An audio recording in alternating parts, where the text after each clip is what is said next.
Hey, Zane. Yes, sir. It's time for what? Second pour. Today we're going to have Wheel Horse 101 proof cigar blend. Wheel Horse. Finished in sherry port in Armagnac cask. Armagnac cask. Really good at that. Armagnac. And when are we going to do that? Right after dance.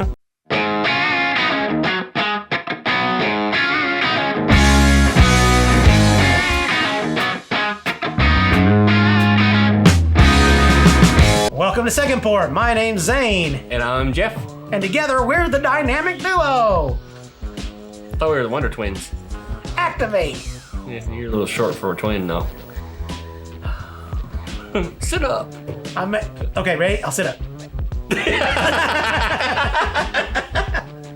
All right, so we're going to have this Wheel Horse cigar blend. Yes. Should we talk about it a little bit? That's what we do. And we do that why? Because we want to know what the people that produced it have to say about it. Wheel Horse 101 proof cigar blend bourbon whiskey, 50.5 ABV, 101 proof. It was released in fall of 2024. Mash bill of sour mash of 70% corn, 21% rye, and 9% malted barley. Sour mash means that it probably has pickle. You could theoretically get it in it. Aged 4 to 5 years, finished 6 to 8 months in a combination of port, cognac, sherry, and Armagnac cask. Armagnac. It's distilled by Green River Distilling Company, bottled by Latitude Beverage Company. Only 4,500 bottles were produced, and it retails for $42.99. I guess I should pour this up. Yep, pour it up. Look, I had some more in my glass, man. Yeah, I'm helping you with that. Oh, good, that's good. Louis magic. I think I poured some on your finger. Oh no. I think you're cheating now. All right, so what do we normally do on this show? Well, we go through a series of scientific participation of the liqueur. It's not a just making liqueur, it's crap whiskey. up. What do we normally do? We snork it, which means That's right. really get that. No, that's hawking it up. Oh, Yeah, okay. that's I'm sorry. not good. More like. We snork it, Yeah. and then we go from there, and then we end up tasting the whiskey, and then we talk about the long finish. Finish Of course, him. Or if it's not long and short. The Oh, you're counting on this one, aren't you? long or short finish. Okay, it's fair enough. And in the mix of that, experts' opinions arise, and they say what they say. Those experts. Hey, whatever you think. See what you're trying to do there again. I'm doing nothing. Oh, that's good. Okay, so we snort this. You know, this smells like a fall release from just like last year. Well, it was fall release of last year. See, that's how you do it. That's pretty impressive. That's where you come out with some bullshit. I smell some bullshit. All right, do you get pickle? No, not really. No, not really. I am getting the port though. I mean, there's a little heavier, let's call it red sauce to it. That's called port. But again, it's kind of another one of those complex smells, though. I'll get some fruity notes in that Well, though. for sure. Yeah, the port has a lot to do with that. I'll say stuff like dark fruit, Well, no shit. passionate amber. No. Passionate amber. I just know a passionate amber. Snorker once. Oh my god, I can't even take him in public. I really can't. Well, you can, but that's how we usually. Why don't you tell me what this smells like to you? Cherries. I definitely get the dark fruit smell. So it could be. I smell cherries. A little bit of a sweet note, which I still think is kind of the fruit. Yeah, The port is right in there. a little of the Luxardo cherry smell, maybe. No, more like the mountain ones that you get out of the can and you make the. Oh my god. Yeah. All right. What do you think they say? Oh, we want to see what they say we should be Yeah, snorking? I do, because clearly I don't know crap about it. They say we should be snorking brandied cherries and pipe tobacco. Well, brandied cherries, which. There we go. That's pretty close to that. That sherry would be that brandied cherry, right? Yeah. Now the pipe tobacco. I'm not really getting the pipe tobacco on this. I mean, I know like this is a cigar blend. if it's pipe tobacco, we're talking Cavendish, like a. Okay, so Yeah, I guess so. there's a little bit of a kick to it though when Yeah. you get in there. So there's a little that spice kick, which I think I guess, that could be some of that the tobacco. Time to there. taste it. All right, we're going to taste this. Okay.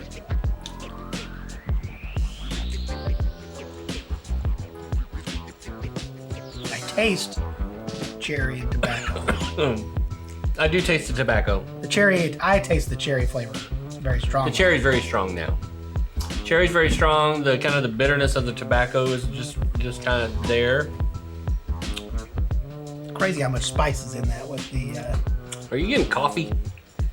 Oh, see, I don't get the coffee because you got the tobacco flavor, so that'll handedly probably get you that. Go there for you. It's almost espresso bean type. All right, I gotta look at the bottle for a second here. Yeah. Okay. The bottle, new charred oak barrels, limited edition cigar blend, release finish in a combination of X cherries, port, and Armagnac cask that didn't marry together in the summer. Married in the summer of 2023. Sure, there's not a 2023 release. It says fall of 2023 on there. What's the 2024 bullshit that we had? Hey, who researched this whiskey? I don't know. We should fire his ass. But to fix that, fall of 2023. Oh wait. Oh yeah, this is definitely kind of like a fall of 2023 smell. I like how you fixed that. We'll fix it in post.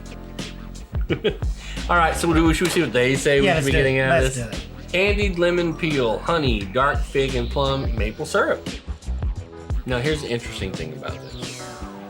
Before I go further, this is produced by Green River Distilling, Yes. right? Yes.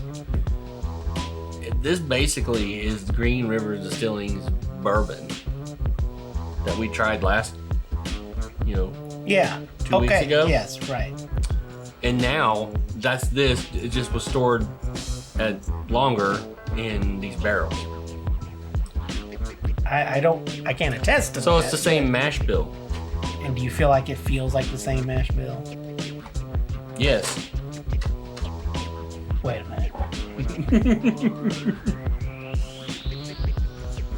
I know this is their bourbon, their standard mash bill that they start with, and the bourbon. And then this was just shoved into these barrels. Now they're controlling the 101 by, by adding water. But But the nuance is going to be the cognac M&M and barrel. Yeah, and the other barrel, whatever it was. What do you think? I think I want to grab that Green River and compare it to this. Oh, this is not a comparison episode. This is the second pour. And what do we do on second pour? We review a whiskey. And then we try it with other whiskeys. Yeah. Okay. First, let's get to it. All right. So the finish. Oh. It's a mid-level finish to long, but it's not overly long. I don't think it's as long as that Green River we had a couple weeks ago. I can still taste this pretty heavily. But it's not like. Yeah, but it does have the spice. So I agree with you on the medium finish. I feel like it's a medium finish. It's not as dry as the last whiskey we've had. There is a lingering tobacco. Yeah, there's a flavor. Should we see what they say the lingering should be? Or do you Tobacco and cherry is what I'm trying to say. tobacco? Hang on, man, hang on. And that's just the theme. It tastes like sucking on a cherry lozenge or something. Like after the fact when you spit it out and you have that Whatever cherry coating lozenges thing going on. that you've been taking in, I want some of those. lugnums. I have those. I get those. Yeah, there you go. Kind of It's not numbs your Ricola. mouth a little bit. Not Ricola. No. Ricola. Okay, so let's see what they say. Yeah. They say long, Yeah. nuanced hints of toffee, cherry pie filling, and leather. I can see the leather.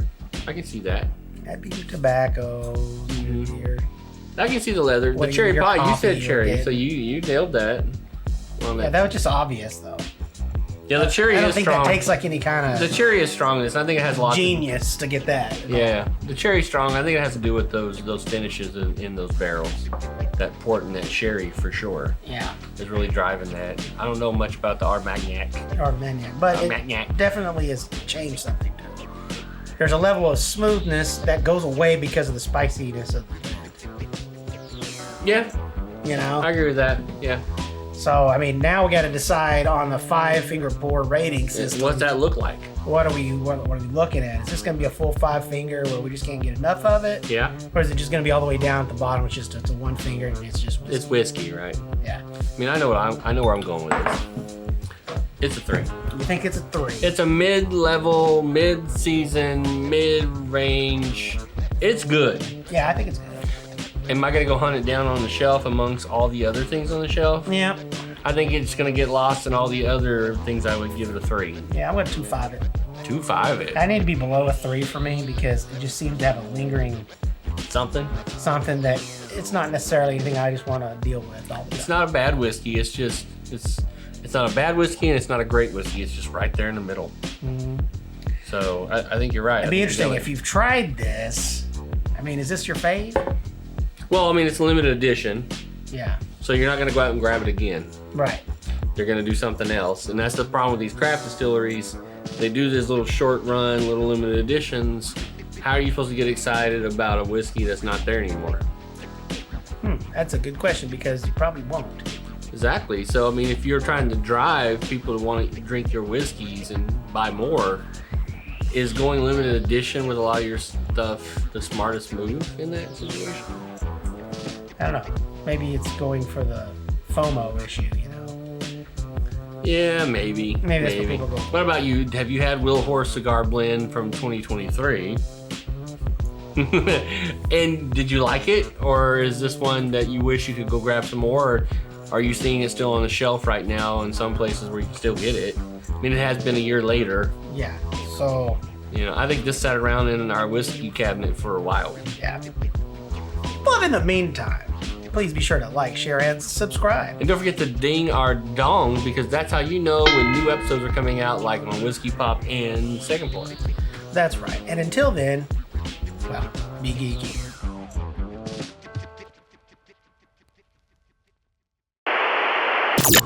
I told you we were gonna try to compare this. I wasn't gonna. This is for all of our Patreon members. We have Patreon members? Oh, that sounds cool. Had to go dig this one out of the whiskey cabinet.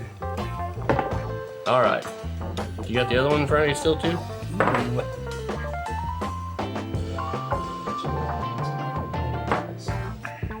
You know, a couple weeks ago you brought up the apple. Yeah. I can smell the apple in that now when I compare it to this one. Yeah. It's brighter. It's bright, right? Yeah, it's brighter. This is much darker, which makes sense based on the cask that they put it in. Yeah. I'm gonna chase this one. You gonna chase this one? Okay, you ready? I'm gonna chase this one. You wanna try that again? I'm gonna taste this one. Did you mean taste a minute ago?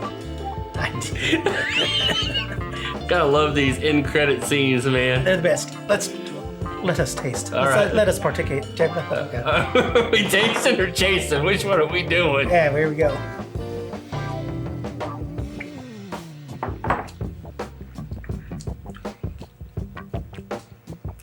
I like that one. Cool fucking whiskey.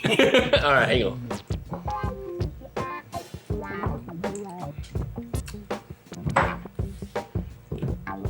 It's rougher, right? It spent more time being finished, not even foolproof, and it's rougher. This is exciting. This is okay. Yeah. I agree. What about you? You had them both? If you haven't, try them. Yeah. Let us know down below. Hey, you were patient enough to wait this long. So there it is. Cheers. Yeah.